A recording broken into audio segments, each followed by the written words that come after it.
Bienvenue à toutes et à tous à cette présentation sur GDO ou grille dynamique d'objectifs pour le CAA.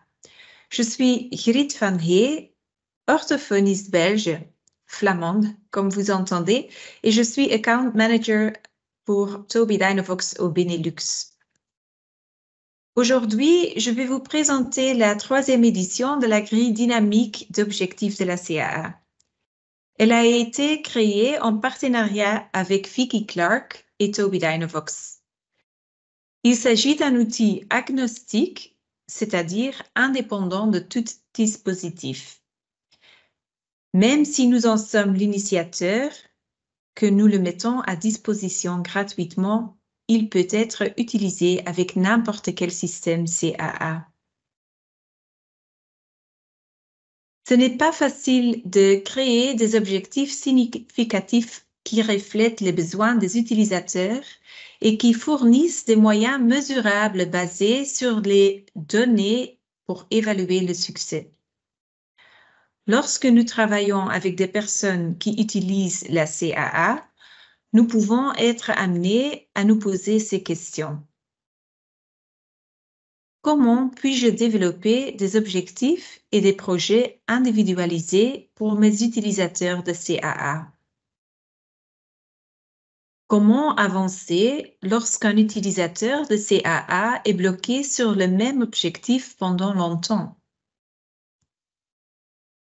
Et comment suivre les progrès et justifier des orientations quand un utilisateur de CAA semble faire d'infimes progrès?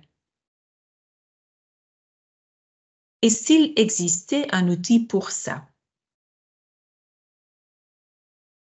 L'énorme difficulté de la CAA est qu'il existe de très bonnes informations sur l'enseignement des compétences individuelles, mais pas sur la manière de les mettre en place spécifiquement pour la personne bénéficiaire.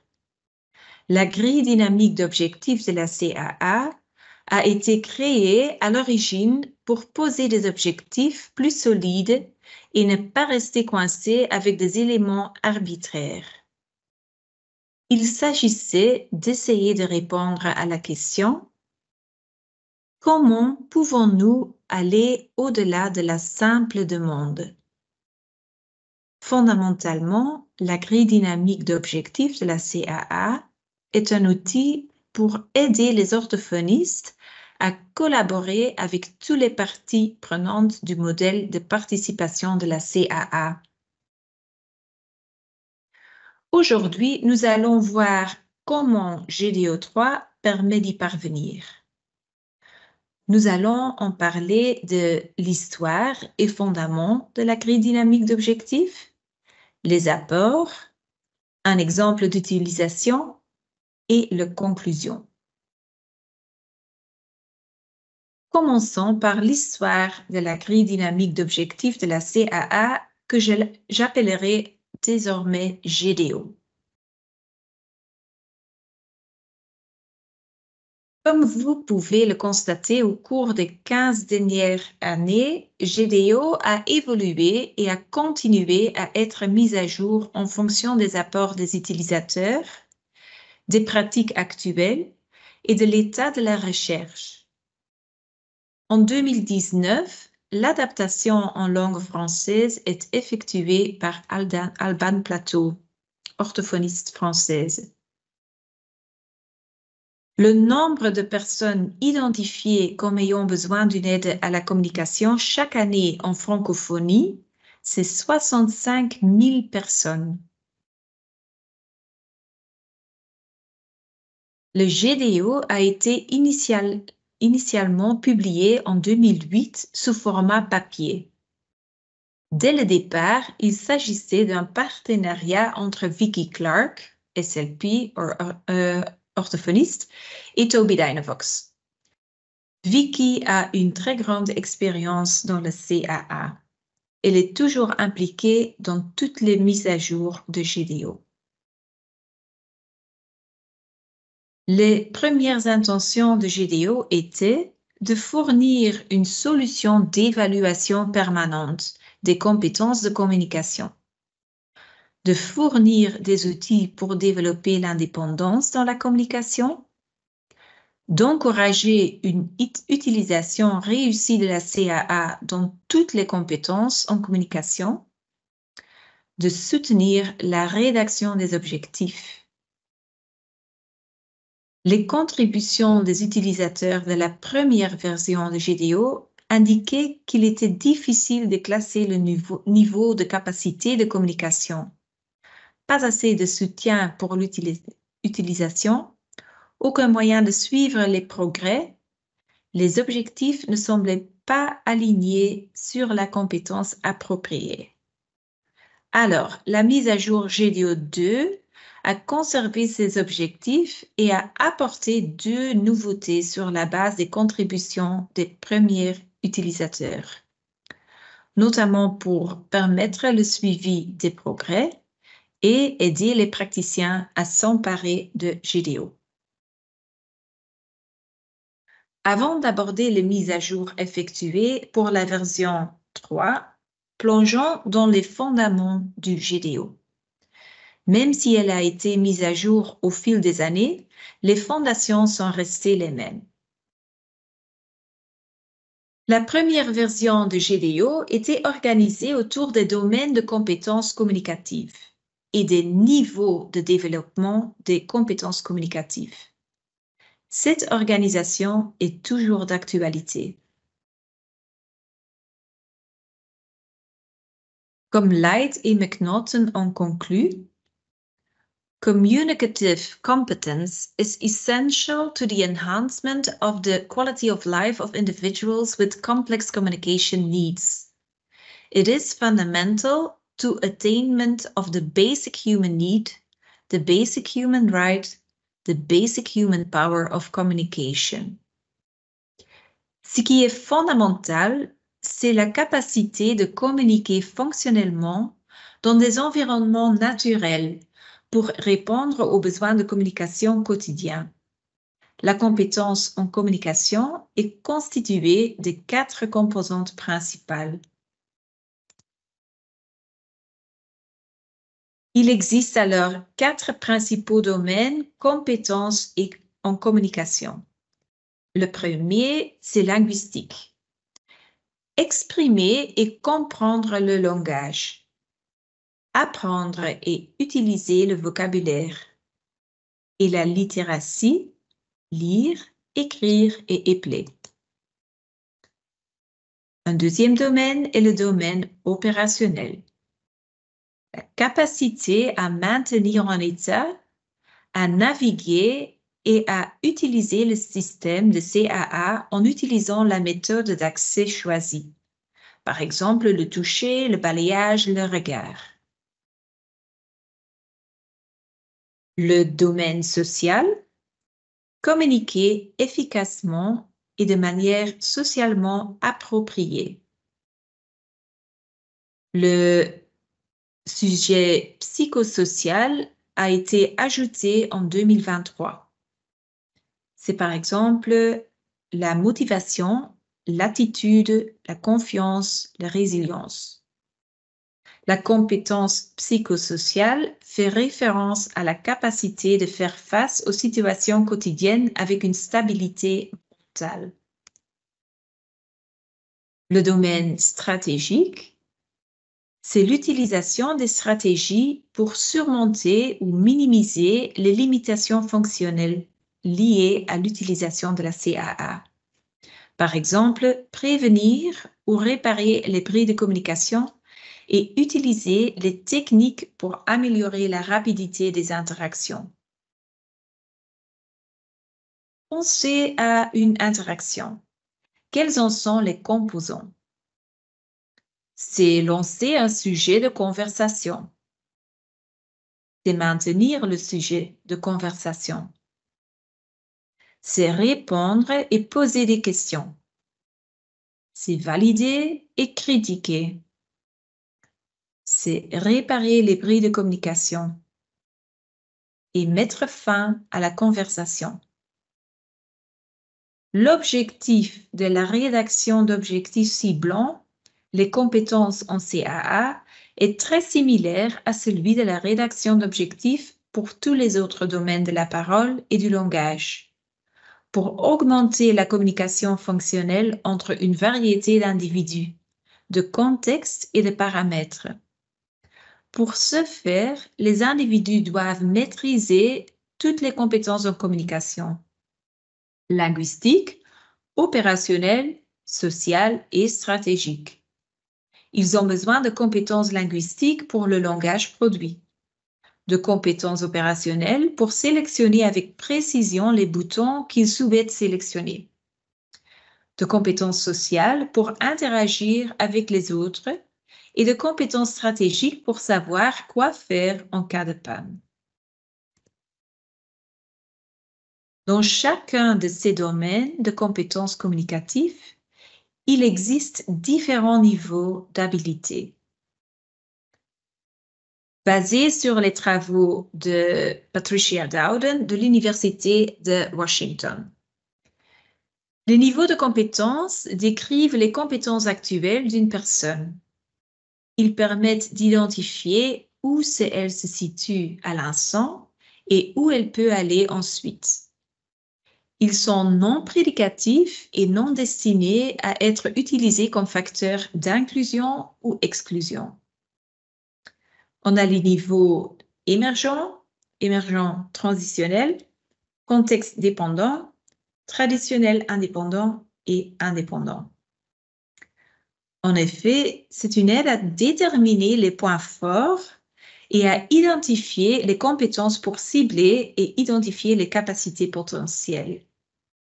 Cela aide à fixer des objectifs pertinents, appropriés et réalisables.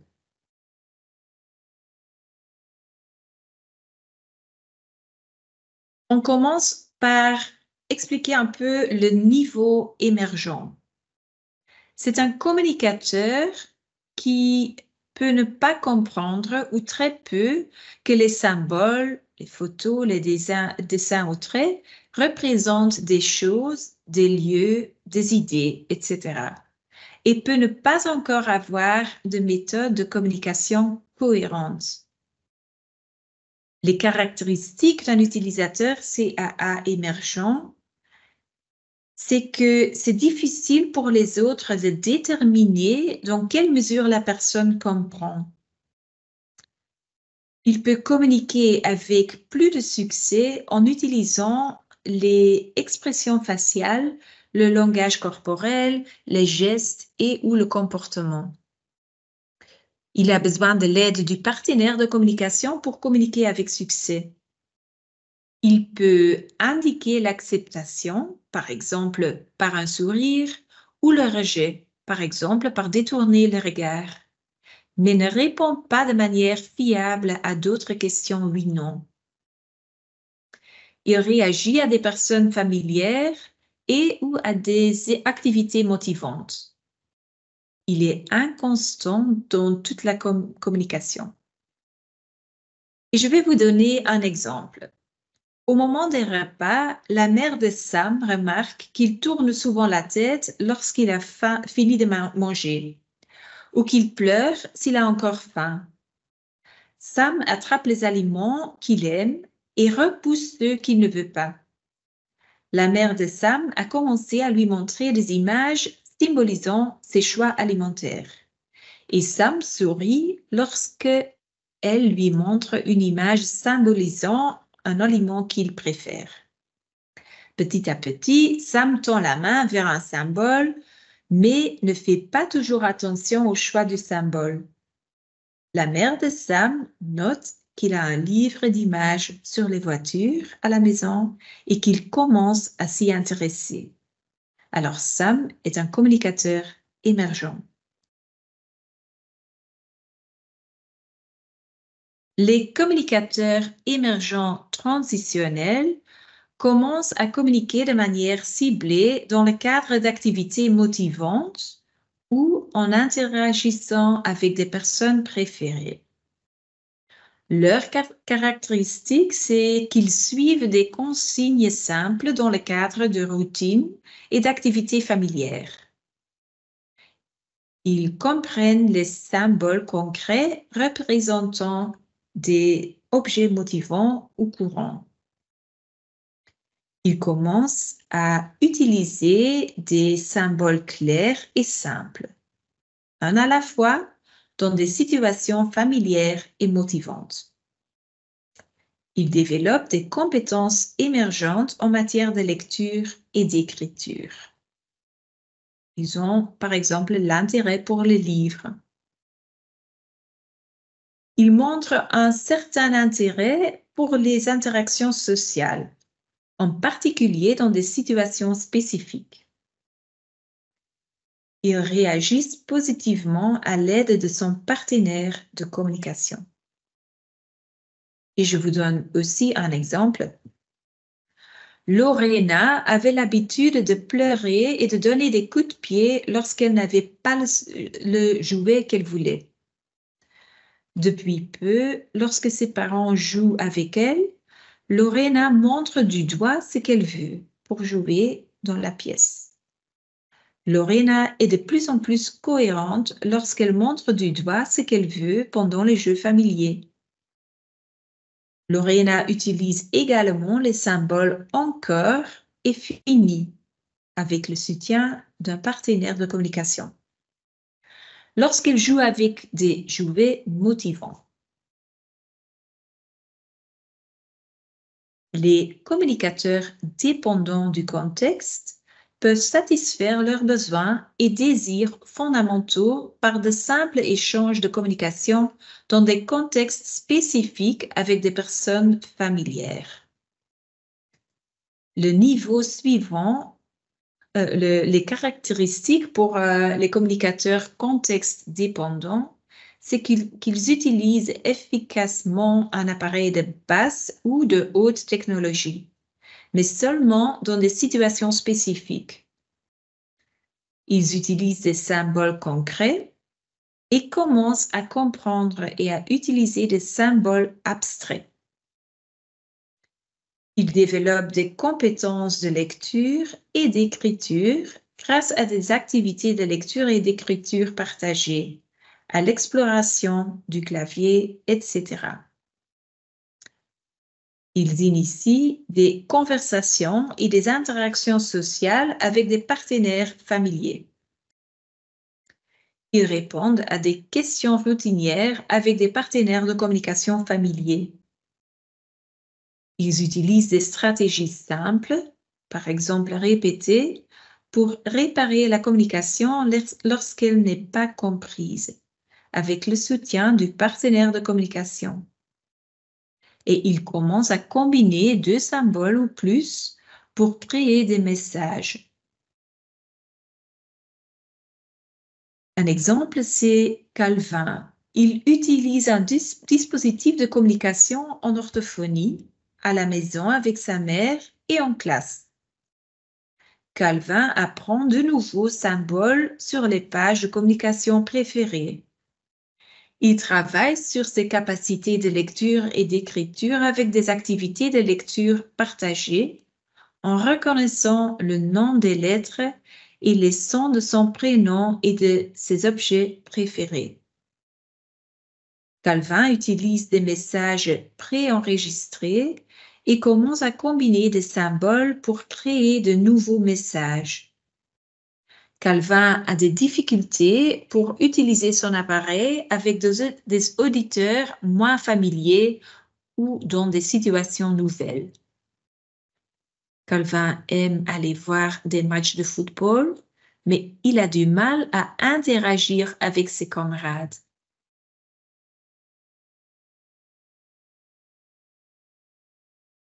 Les communicateurs transitionnels indépendants démontrent leur capacité à communiquer de manière cohérente en produisant des messages nouveaux à l'aide d'une combinaison de mots simples, de phrases préprogrammées et de compétences de base au clavier.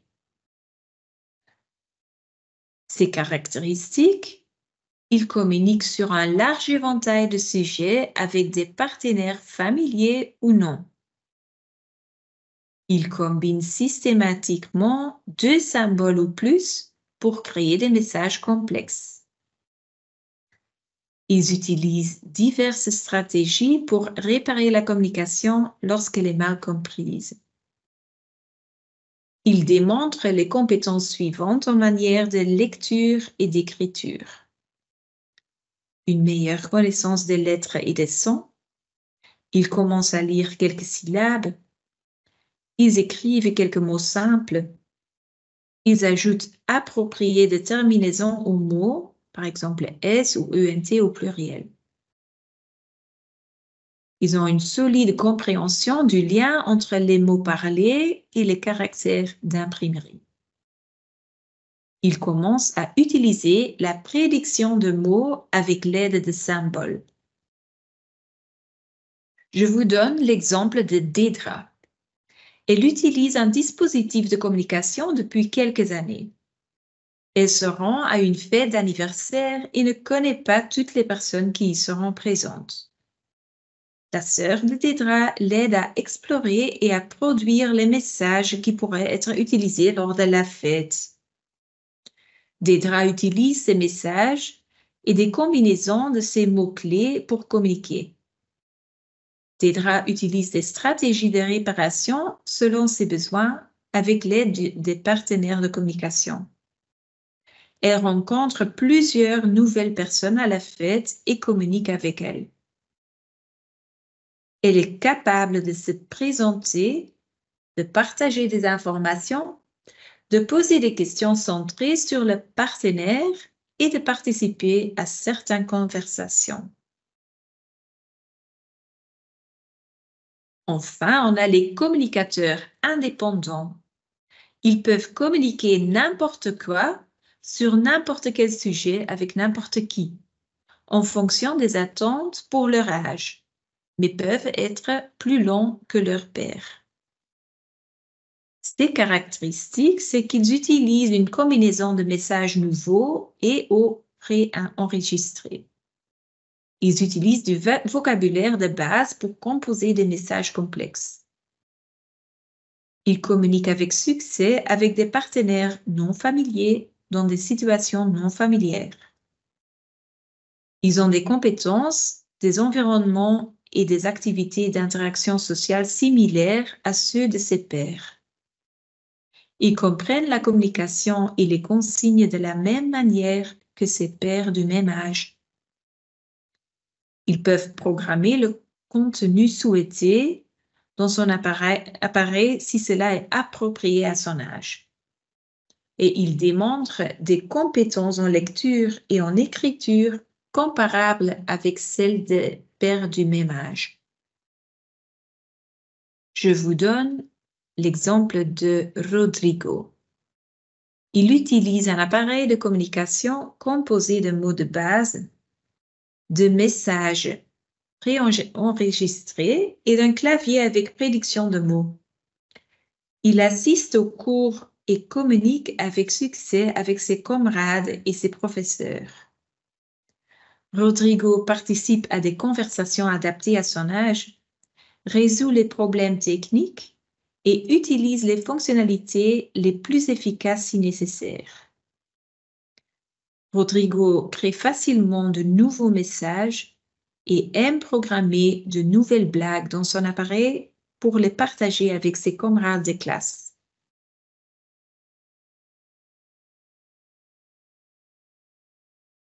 Nous avons déjà parlé de domaines de communication et de niveaux. Et maintenant, on va déterminer le niveau d'indissage nécessaire pour chaque objectif cible. En utilisant la chaîne d'indices, nous allons nous assurer que nous apportons le soutien adéquat et que nous encourageons l'indépendance autant que possible. Elle peut également vous aider à mesurer les progrès et apprendre aux partenaires de communication à accompagner vers l'indépendance. L'objectif est d'apprendre à la personne qui utilise la CAA à participer aux opportunités de communication avec le moins de soutien possible pour réussir.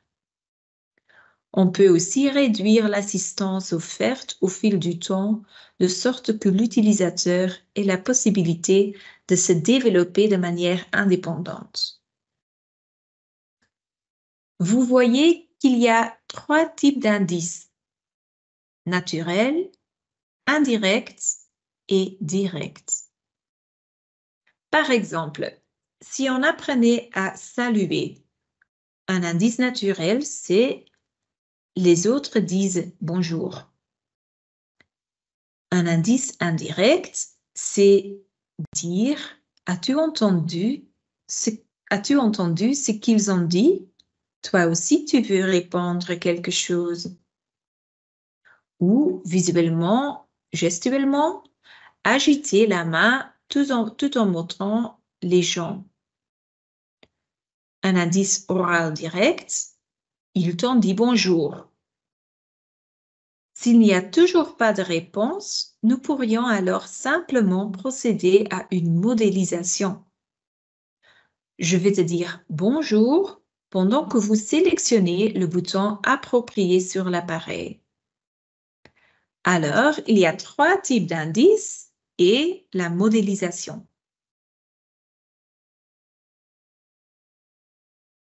En rassemblant tous ces éléments fondamentaux, nous avons désormais des objectifs organisés par niveau de compétences et de capacité de communication. Les objectifs sont définis à l'intersection des niveaux d'habilité communicative et de chaque domaine de compétences communicatives. Il existe des objectifs pour chaque niveau d'habilité, émergeant de manière indépendante pour chaque domaine de compétences communicatives, et chaque objectif est accompagné d'une chaîne d'indices. L'idée est que si nous atteignons les objectifs dans les 4 domaines de compétences et garantissant le succès et une communication indépendante à travers la hiérarchie d'indications, nous faciliterons la compétence communicative. Maintenant que nous avons vu quelles étaient les bases, examinons les récents apports de GDO3. Les contributions de la recherche, les meilleures pratiques et les apports des utilisateurs ont motivé la mise à jour de GDO3. Ces contributions ont continué à saluer les mêmes points positifs que ceux qui avaient été mentionnés la première version de GDO3, mais de nouveaux défis ont été identifiés. L'objectif du GDO3 reste cohérent avec les versions précédentes, mais reflétant la recherche actuelle et les meilleures pratiques.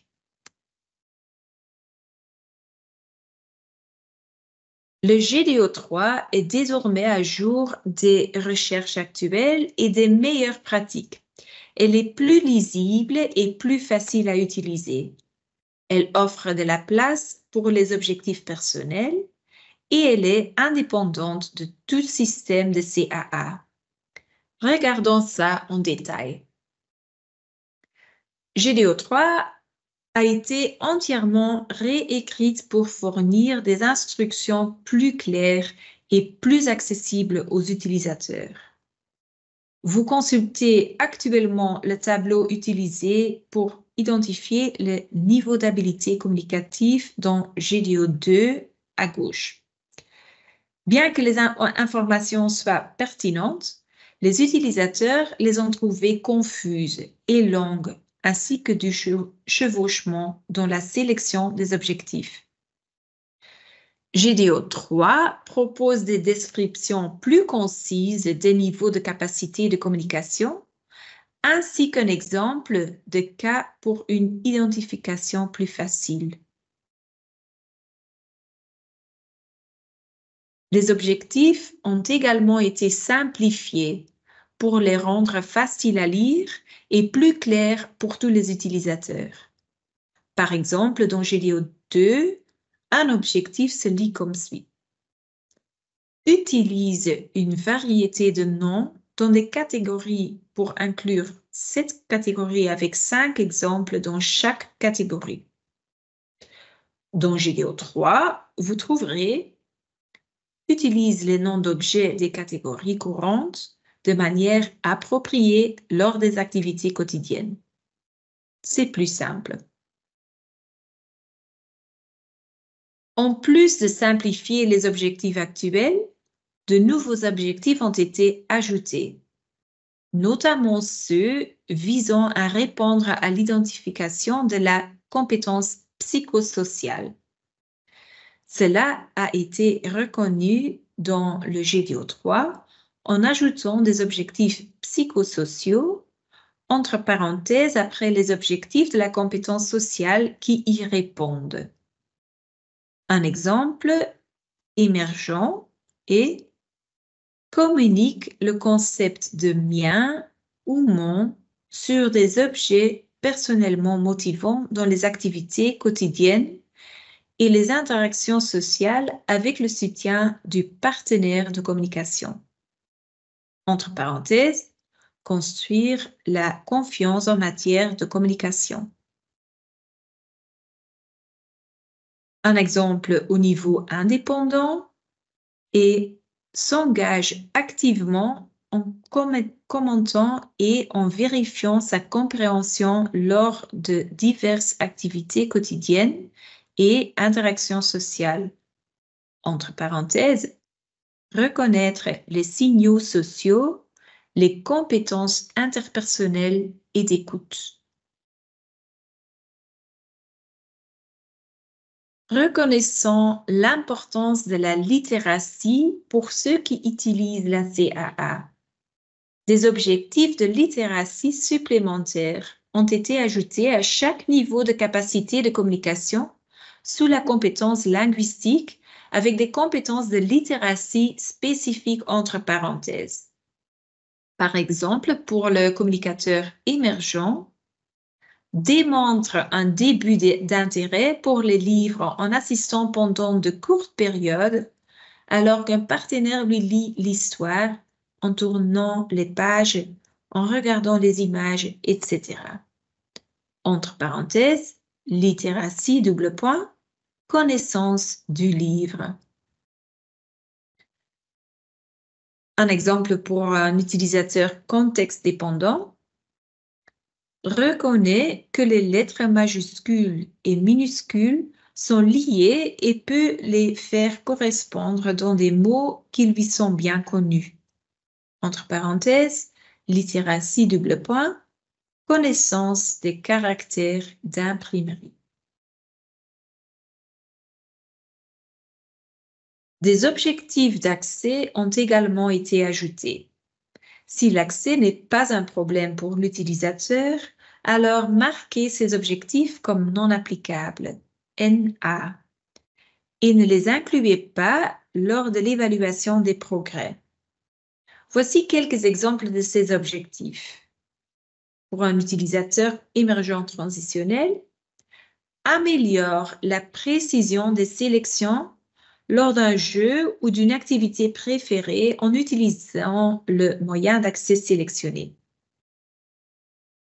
Pour l'utilisateur contexte dépendant, active et désactive le bouton pause pendant les activités quotidiennes.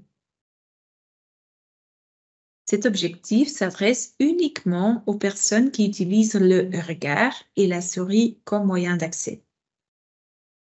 Et pour un communicateur transitionnel indépendant, ajuste l'appareil ou son positionnement ou demande à d'autres de le faire afin d'obtenir une meilleure précision.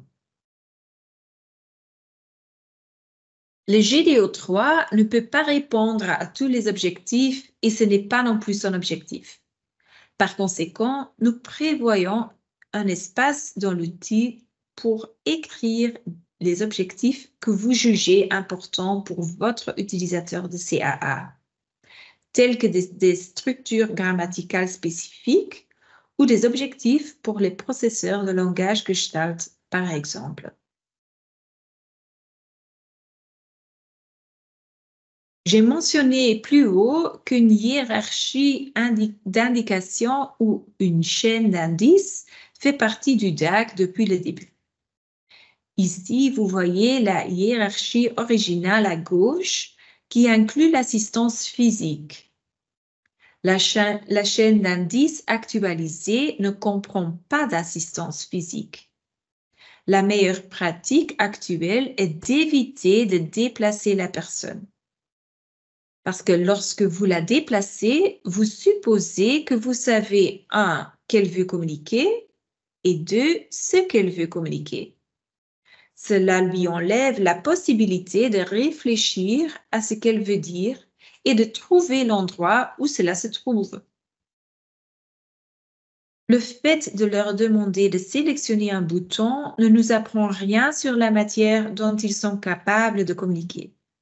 Il s'agit d'une question de conformité.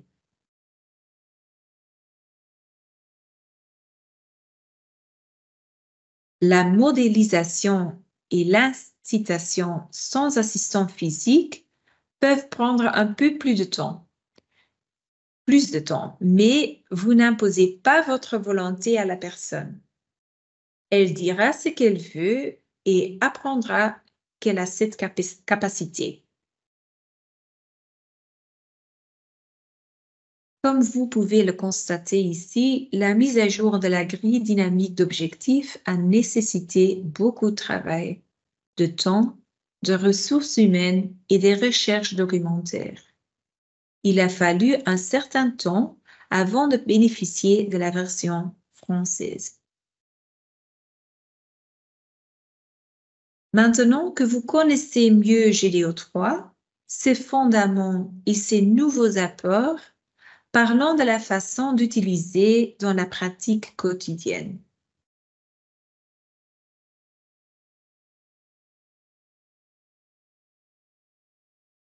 Comment les utiliser? Nous tous, y compris les personnes ayant des besoins de communication complexes, devons acquérir des compétences nécessaires pour communiquer efficacement. Alors, avec les GDO 3, et comme nous l'avons vu précédemment, les niveaux de compétences communicatives nous permettent d'identifier la manière dont une personne communique actuellement en observant son comportement.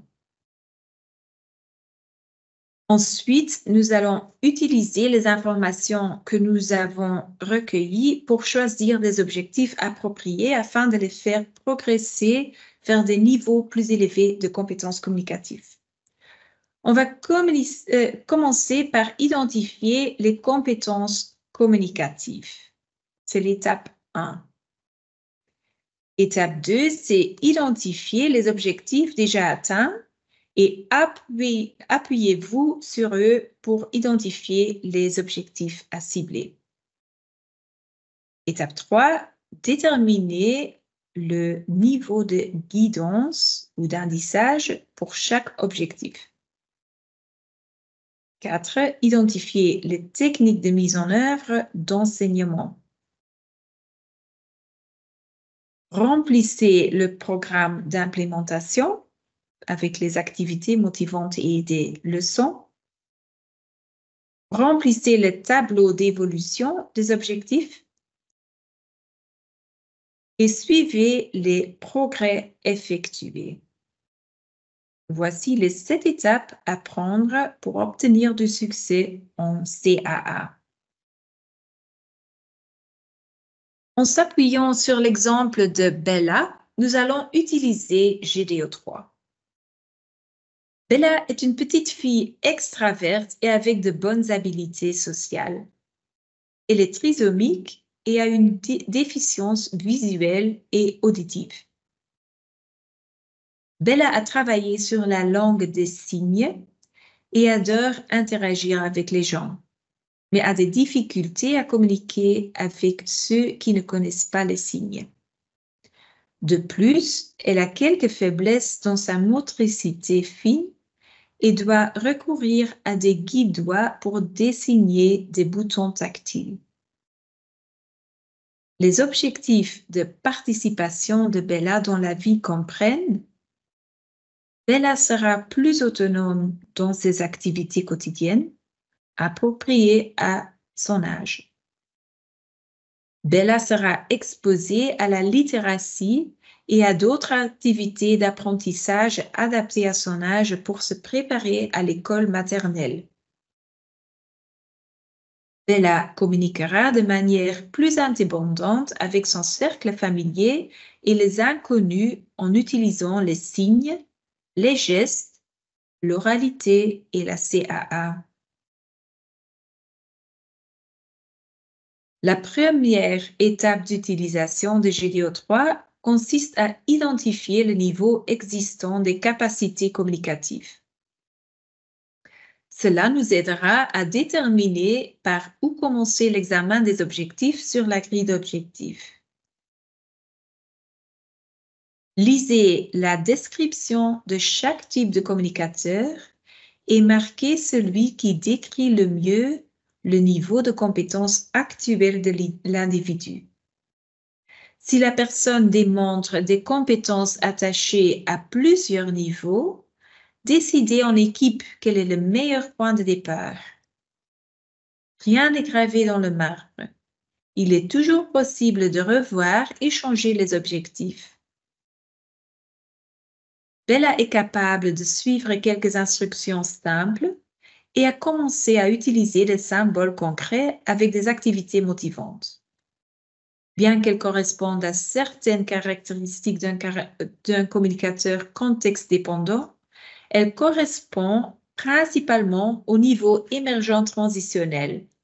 Nous le soulignerons donc ici. Maintenant que nous savons quel est le niveau de compétences communicatives, nous allons commencer à cibler les objectifs. Il est impératif que chaque domaine de compétences soit rempli. Ceci afin d'atteindre le plus haut niveau d'indépendance possible en communication. Comme nous l'avons vu précédemment, il existe 4 domaines de compétences communicatives. Créez votre point de départ pour chaque compétence en communication. Repérez les objectifs qui correspondent au niveau d'habilité communicative identifié à l'étape 1. Vous devrez peut-être monter ou descendre d'un niveau de capacité dans des compétences spécifiques, car certaines personnes montreront aptitudes différentes pour chaque domaine de compétences. Marquez les objectifs observés et déjà atteints pour aider à déterminer les objectifs à cibler. Pour Bella, voici les objectifs que nous avons sélectionnés. Remarque, pour les compétences sociales, elle a une capacité de communication différente de celle des autres compétences. C'est assez courant. Encore une fois, le niveau de capacité de communication est une suggestion. Il ne s'agit pas d'une contrainte.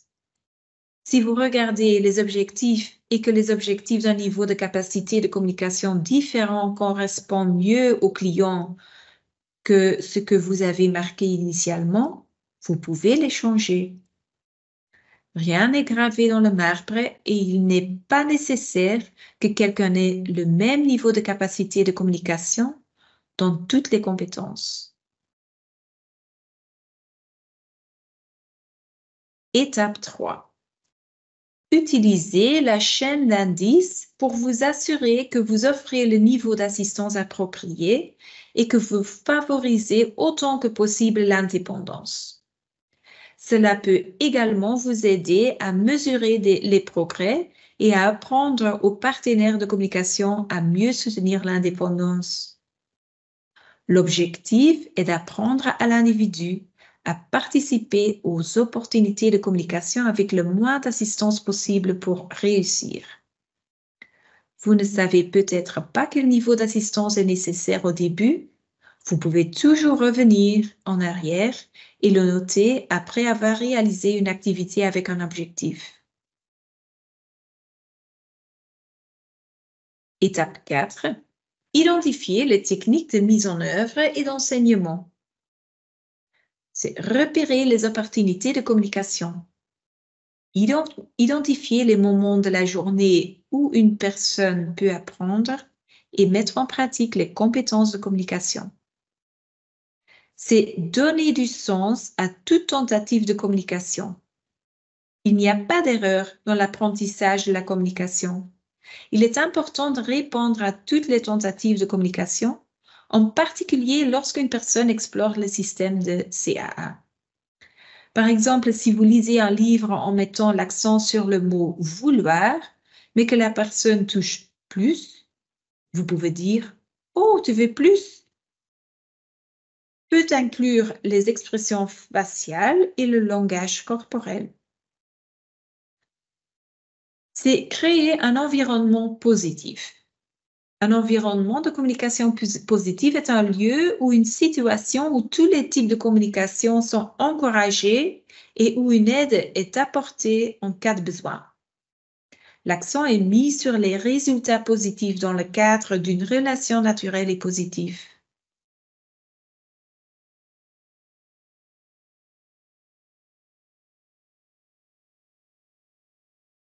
Pour commencer, copiez tous vos objectifs que vous avez sélectionnés dans la grille d'objectifs dans le tableau d'évolution. Notez les activités que vous allez utiliser pour cibler les objectifs. Cela peut être utilisé comme guide au cas où quelqu'un d'autre travaillerait avec le bénéficiaire afin qu'il puisse facilement voir quel est le plan ou pour que vous puissiez examiner rapidement sur quoi vous travaillez. C'est également ici que vous pouvez modifier l'objectif si nécessaire. De plus, lorsqu'il est temps de rédiger le rapport d'avancement, vous avez déjà commencé le rapport. Décidez en équipe quand vous terminez les rapports d'avancement. Marquez leur niveau de capacité actuel, leur évaluation en pourcentage et leur niveau d'indissage.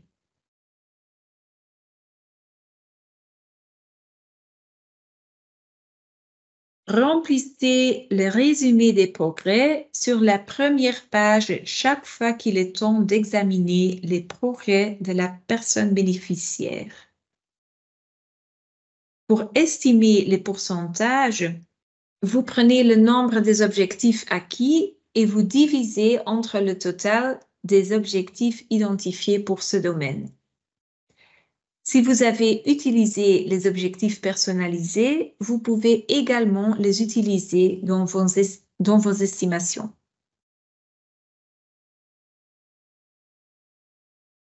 En regardant les objectifs de Bella, qui sont transition émergente vers la compétence opérationnelle, elle atteint un objectif, travaille sur un objectif et les derniers objectifs ne sont pas applicables. Pour remplir le rapport de progression, il faudrait cliquer sur un objectif atteint, sur 2 objectifs au total, car le 3e et le 4e ne sont pas applicables et sont donc à 50% de l'objectif. Quelques observations sur l'établissement des progrès. Les précisions au sujet de la mesure des progrès, c'est que la croissance peut être mesurée de différentes manières. Par exemple, le passage d'une capacité communicative à une autre. Par exemple, émergent à transitionnel émergent ou de transitionnel indépendant à indépendant. C'est les atteintes d'objectifs dans davantage de domaines de compétences en communication. C'est des atteintes de davantage d'objectifs dans un niveau de capacité de communication. Et c'est la réduction des niveaux d'indissage nécessaires pour atteindre un objectif. La personne bénéficiaire n'a pas besoin de maîtriser chaque objectif avec une précision de 80% avant de pouvoir passer au niveau suivant. même si elle n'atteint pas l'objectif de manière constante ou même si elle a besoin d'assistance, la personne peut toujours être prête à passer à l'objectif suivant. Se baser sur votre expérience clinique et votre pratique pour décider qu'on passer à autre chose.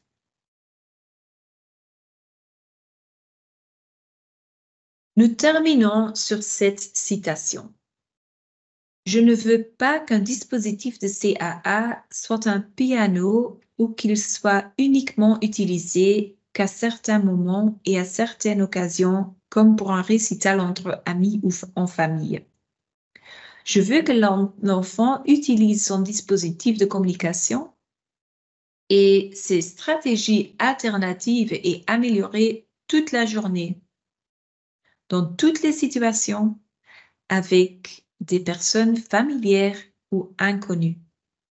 C'est exactement la proposition de GDO 3, c'est-à-dire soutenir la communication avec n'importe qui, à tout moment et n'importe où. Beaucoup de choses ont été dites aujourd'hui. Je pense qu'il est important de lire les instructions dès que vous avez l'occasion et d'utiliser la grille lors de l'élaboration de votre prochain plan de traitement. C'est ainsi que nous pourrons ensemble accroître le succès de la CAA. Merci et au revoir.